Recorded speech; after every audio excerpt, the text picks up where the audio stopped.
Bonjour, mon nom est Christine Blais et bienvenue encore dans mon labo cuisine. Aujourd'hui, je suis en train de préparer une belle compote de rhubarbe avec notre belle rhubarbe du Québec.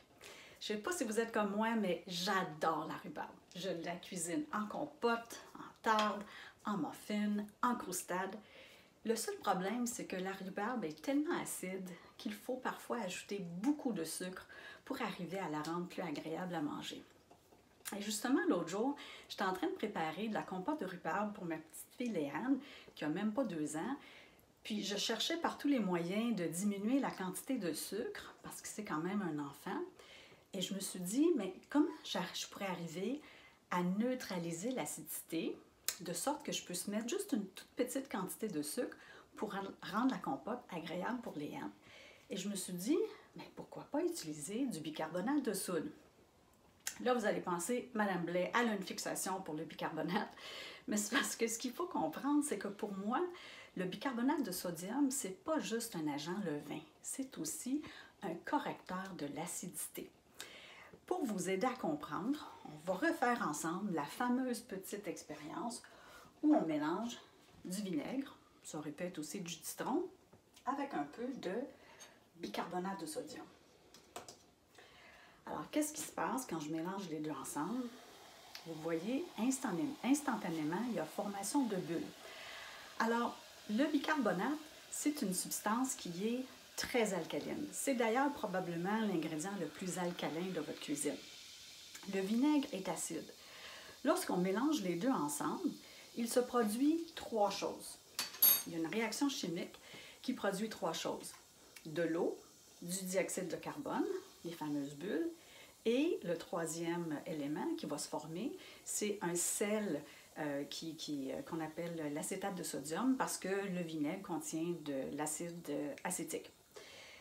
Mais ce qu'il faut comprendre, c'est que je viens de neutraliser l'acidité de mon vinaigre à un tel point que, je vais vous étendre, je vais goûter. Le vinaigre devient, pas comme de l'eau, mais c'est incroyable là. C'est pas du tout aussi acide que le vinaigre au départ. Alors, je l'ai essayé. J'ai mis du bicarbonate dans la compote de Léane, dans laquelle j'avais mis seulement 2 cuillerées à soupe de sucre pour 1 livre de rhubarbe. C'est quand même pas beaucoup. Et c'est étonnant la différence que ça a faite. Alors, j'ai préparé d'avance pour le tournage une compote de rhubarbe. Donc, 1 livre de rhubarbe, 2 cuillères à soupe seulement de sucre. Et c'est ce que j'ai dans ce bol-ci, juste sucre et rhubarbe. Puis, ça vient nous chercher ici, là. Ça nous fait saliver. Celui-ci, rhubarbe, sucre, la même quantité, et une pincée de bicarbonate. C'est incroyable. En neutralisant l'acidité de la rhubarbe, on permet de remettre le sucre à l'avant-plan et c'est beaucoup plus doux en bouche. Alors justement, je suis en train de préparer un nouveau lot de compote aujourd'hui. Je suis rendue à l'étape où j'ajoute le bicarbonate. Alors, ce que je fais, j'ai à peu près 400. Je voulais 500 grammes, mais après avoir apprêté ma rhubarbe, il restait juste 400 grammes. C'est pas grave.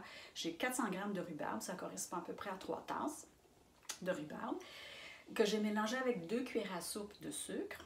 Je mélange les cubes de rhubarbe avec le sucre et je laisse ça en attente, sans chauffer, une bonne demi-heure. Le sucre va faire sortir l'eau de la rhubarbe et c'est seulement à partir de ce moment-là que je pars la cuisson. Et au bout de à peine 10-15 minutes, on a une compote qui commence à se former. C'est seulement lorsque la rhubarbe est bien compotée que j'ajoute le bicarbonate. Et je n'en ajoute pas beaucoup. C'est un demi millilitre ou 1 millilitre. Donc, 1/8 à 1/4 de cuillère à thé seulement. Il ne faut pas trop en ajouter. Parce que si on en ajoute trop, ben, on va perdre le punch de la rhubarbe. Puis l'acidité, ben, ça fait partie du punch de la rhubarbe. Fait que allons-y. Vous allez voir, ça va faire de la mousse. Et c'est ça que je veux vous montrer. Donc en mélangeant, regardez ce que ça fait. Je ne sais pas si vous voyez la mousse qui se forme. Donc la même réaction que j'ai eue avec le vinaigre tantôt dans le verre est en train de se produire dans ma casserole avec la rhubarbe. C'est quand même étonnant. Donc, on remue parce qu'il faut parfaitement bien dissoudre le bicarbonate et puis laisser le temps des bulles pour tomber. Puis, c'est à ce moment-là que vous pouvez goûter. Si vous trouvez que c'est encore très acide, allez-y pour une petite pincée additionnelle de bicarbonate. Si ça manque de sucre à votre goût, ben, allez-y, ajoutez 1 ou 2 cuillères à soupe de plus. Je vais goûter pour voir ce que ça donne.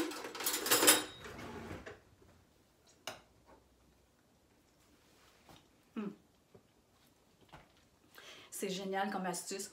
J'espère que vous allez l'essayer pour profiter de la belle saison de notre belle rhubarbe du Québec. Vous m'en donnerez des nouvelles. Bye! Oups, c'est encore moi.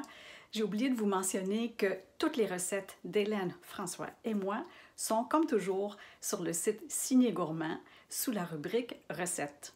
Merci, à la prochaine!